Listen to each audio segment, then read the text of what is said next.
Hands forward, how to move, how to see the ball. If it's too simple for you, fine. Move on to the next step.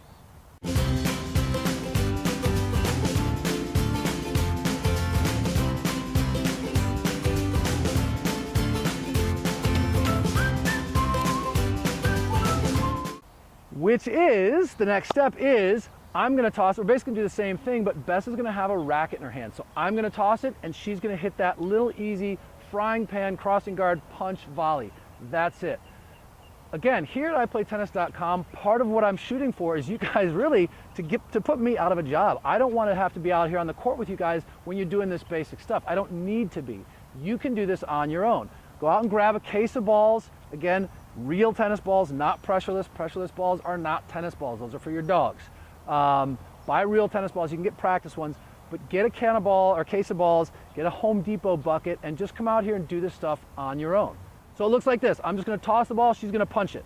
All right, so we're gonna let Bess set up super easy. You can just hold your racket up right there, right? Nice and easy. Put your hand down the bottom, there you go. She's using my racket, so the grip's a little big, so give her some leeway here. But all I'm gonna do is I'm actually gonna try to toss it right to where her racket is, so she doesn't have to do much of anything, right? But you notice she's gonna step in with her opposite foot. I gave her a bad toss right there, right? Cool, and that's all we're looking for. Now, you can actually add some pieces to this and say, all right, if you can hit that ball back where I can catch it, then you get like an extra bonus point or something. So I'm gonna do the same thing, and she's gonna try to hit it back to catch to me. Cool, and that's it, right? You notice she's practicing moving her feet. She's not just standing still, which we can all do, but that's not doing us any good. So now if I move her out to her right a little bit, she moves. I move her out, she moves. If I move her to her left, it can get a little tricky because we're not really sure how to do that backhand, which is going to take us to that next step of dropping the racket and then hitting from there. Now, obviously we would switch. So I'm going to toss and she's going to hit, then she would toss and I would hit. But to save you guys time, we're not going to do that right now. Okay, so now the next piece, we've played catch, we've done the toss and hit with that kind of basic beginner frying pan grip. Now I'm gonna actually intentionally toss that ball low so that Bess has to get down, open those racket strings and hit up on the ball. So this is where you change that grip. I'm gonna toss it down here and that's it. Nice, easy, low volley. Cool. And again, you can make it that game. Hey, she tosses it and hits it back to me.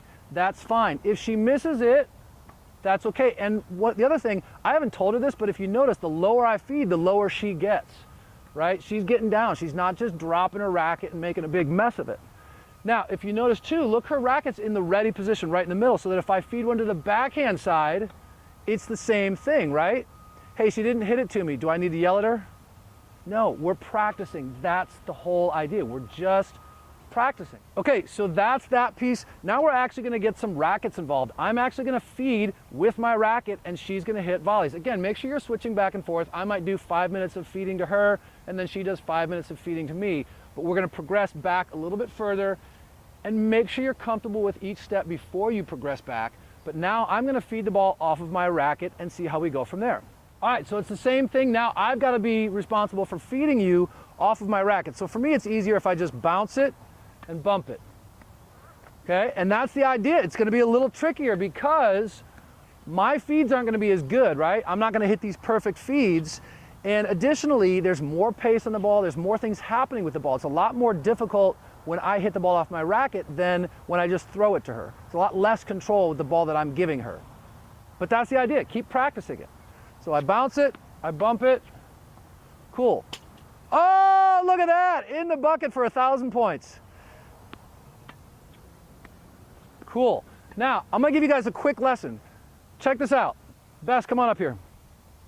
So Bess is not holding her racket face properly. She's holding her racket face, hold it, like this. And so when the ball comes in, that's not gonna work, right? Remember we talked about that angle? So what she needs to do is actually lay that back so she gets a better contact point with that ball. So we're gonna try that. So bounce it, bump it. Look at that, open strings and you get actually better contact with the ball. Good, eyes are down. She's hitting up on the ball. That's it, that's what you're doing. That's how you're working on these volleys, getting yourself comfortable and confident with this shot. Now the last piece, we're gonna back it all the way up to the baseline and go ahead and hit some like you would do in a regular warm-up for a regular match. I'm gonna be on the baseline hitting ground strokes, she's gonna be at the net hitting volley.